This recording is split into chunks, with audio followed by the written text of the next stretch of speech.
Hello दोस्तों, GK गुरु channel में आप लोगों का स्वागत है। पिछले सेशन में हम लोग क्वेश्चन नंबर 147 तक कवर किए थे और आज सेशन को आगे बढ़ाते हुए क्वेश्चन नंबर 148 से शुरू करेंगे हम लोग और कोशिश करेंगे आज ये चैप्टर समाप्त हो जाए।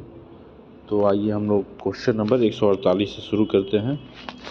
रणजीत सिंह एवं अंग्रेजों के बीच अमृतसर की संधि हुई थी 1809 ईस्वी में किस नदी को दोनों के राज्य क्षेत्रों के बीच की सीमा निर्धारित की गई थी। ठीक है, तो इसका ऑप्शन नंबर डी होगा सतलज नदी। सतलज नदी को सीमा निर्धारित की गई थी। और रणजीत सिंह के बारे में यह सुकरचकिया मिश्र से संबंधित है। ठीक है, क्वेश्चन नंबर 149। रणजीत सिंह ने अपने राज्य प्रशासन विशेषतः सैन्य प्रशासन में विभिन्न विदेशियों को भर्ती किया, जिनमें शामिल थे तो पहला नाम है वंतुरा, दूसरा आलाड, तीसरा कोट एंड गार्डनर और चौथा एविटेबल। ठीक है, ये चारों को अपने सैन्य प्रशासन में शामिल किया था। Question number 150। पंजाब में सिख राज्य के संस्थापक थे। ठीक है, तो इसका option number D Ranjit Singh. ठीक है, क्वेश्चन नंबर 151। प्रथम आंग्ल सिख युद्ध जो कि 1845 से 46 के मध्य हुआ था एवं द्वितीय आंग्ल सिख युद्ध जो कि 1848 से 49 के मध्य हुआ था के समय पंजाब राज्य के जो शासक था वो कौन था। तो इसका ऑप्शन नंबर डी होगा दिलीप सिंह। ठीक है, दिलीप सिंह। Question number 152। सूची 1 को सूची 2 से सुमेलित करना है। ठीक है, एक तरफ जो संधि दी हुई है और दूसरे तरफ वर्ष दिए हुए हैं। तो लाहौर की संधि कब हुई थी, तो 1846 ईस्वी में। भैरवाल की संधि कब हुई थी, तो 1846 में ही हुई थी। दोनों संधि 1846 में ही हुई थी। अब पंजाब का अंग्रेजी राज्य में विलय कब हुआ था, 1849 ईस्वी में। ठीक है, ध्यान रखना है, इसका ऑप्शन नंबर बी होगा। Option number B. भारत में किस गवर्नर जनरल के समय में सिंध का विलय 1843 ईस्वी में हुआ था, अंग्रेजी राज्य में किया गया था। ठीक है, मतलब जब सिंध का विलय हुआ था 1843 ईस्वी में, उस समय भारत का गवर्नर जनरल कौन था। ठीक है, तो इसका ऑप्शन नंबर ए होगा एलिनबरो। ठीक है, क्वेश्चन नंबर 154। सिंध विजय का श्रेय किसे दिया जाता है। सिंध विजय का श्रेय किसे दिया जाता है, चार्ल्स नेपियर को। ठीक है, चार्ल्स नेपियर को। Question number 155। वेलेजली की सहायक संधि स्वीकार करने वाले राज्यों को कालानुक्रम अनुसार सजाइए।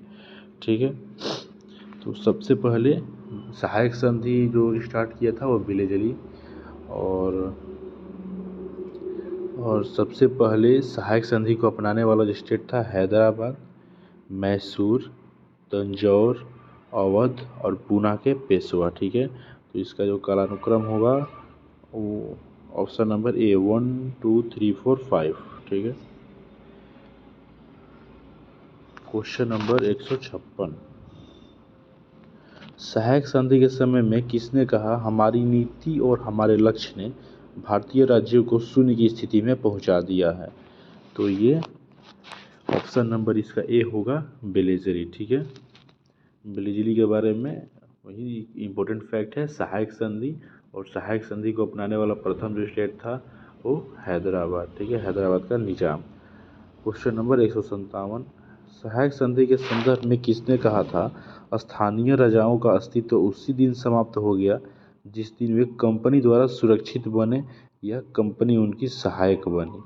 ये जो स्टेटमेंट था वो कार्ल मार्क्स का था। ठीक है, कार्ल मार्क्स जो कि जर्मनी के एक बहुत ही विशेषज्ञ थे।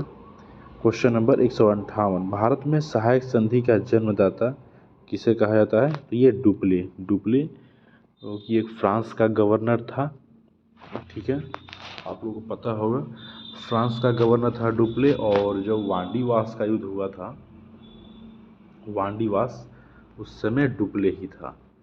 Question number 159। सहायक संधि को सुनिश्चित एवं व्यापक स्वरूप किसने प्रदान किया था, तो इसका ऑप्शन नंबर बी होगा वेलेजली। ठीक है, सहायक संधि के बारे में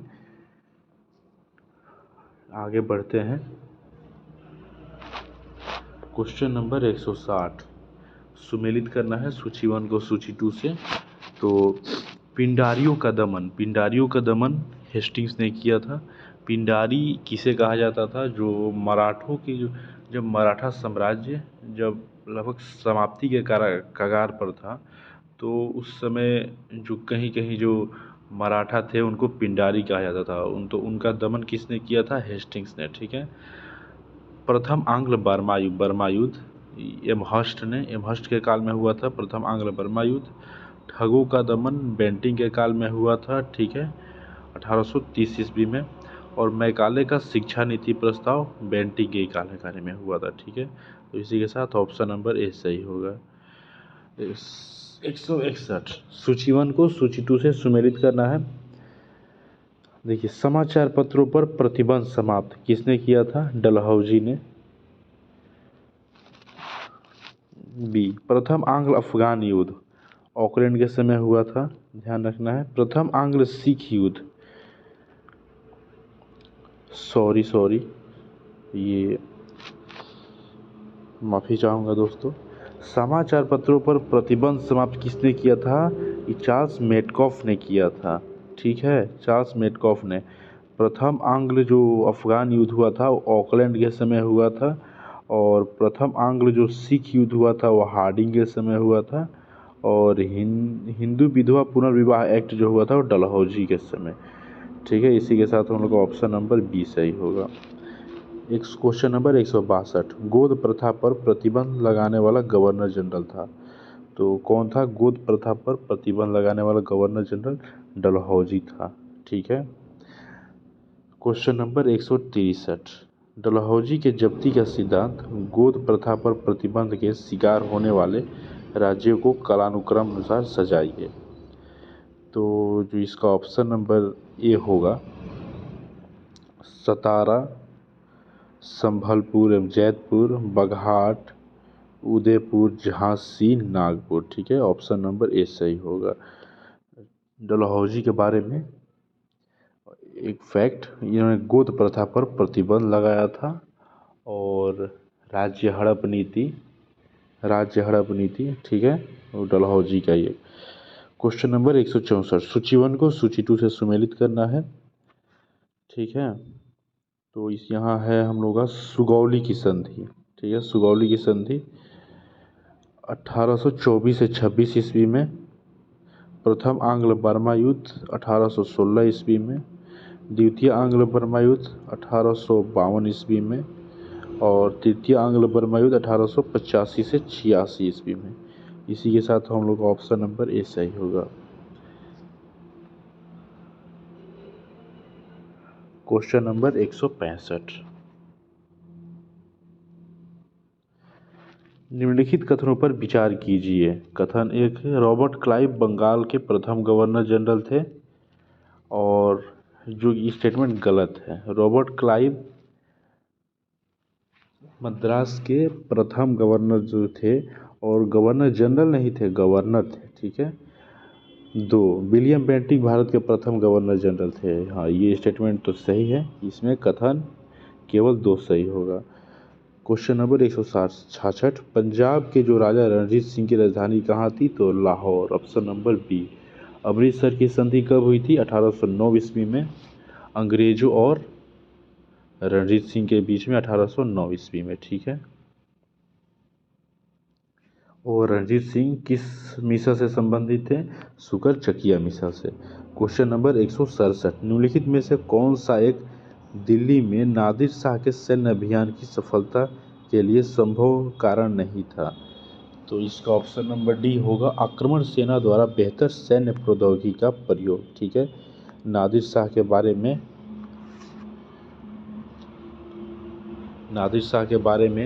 नादिर शाह ने 1737 ईस्वी में आक्रमण किया था मुगल साम्राज्य पर, और उस समय मुगल सम्राट कौन था?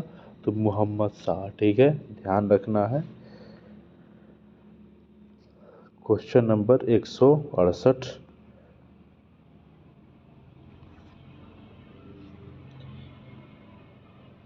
केरल के राजा मार्तंड वर्मा के बारे में निम्नलिखित में से कौन सा एक कथन जो है सत्य नहीं है?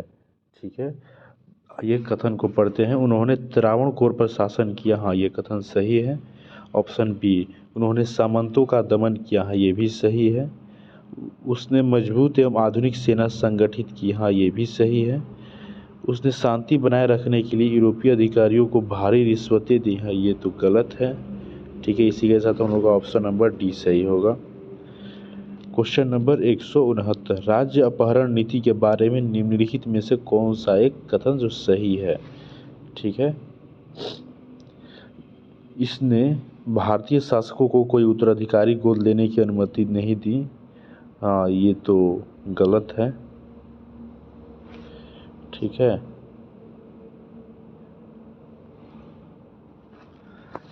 एक मिनट दोस्तों। हाँ, ये पहला स्टेटमेंट है वो गलत है। शासक की मृत्यु के पश्चात इसने गोद लिए गए उत्तराधिकारी को शासन करने की अनुमति नहीं दी। हाँ, ये तो गलत है। किसी शासक की मृत्यु हो जाने के पश्चात उसने भारतीय राज्य का समामेलन अनिवार्य किया। ये भी गलत है।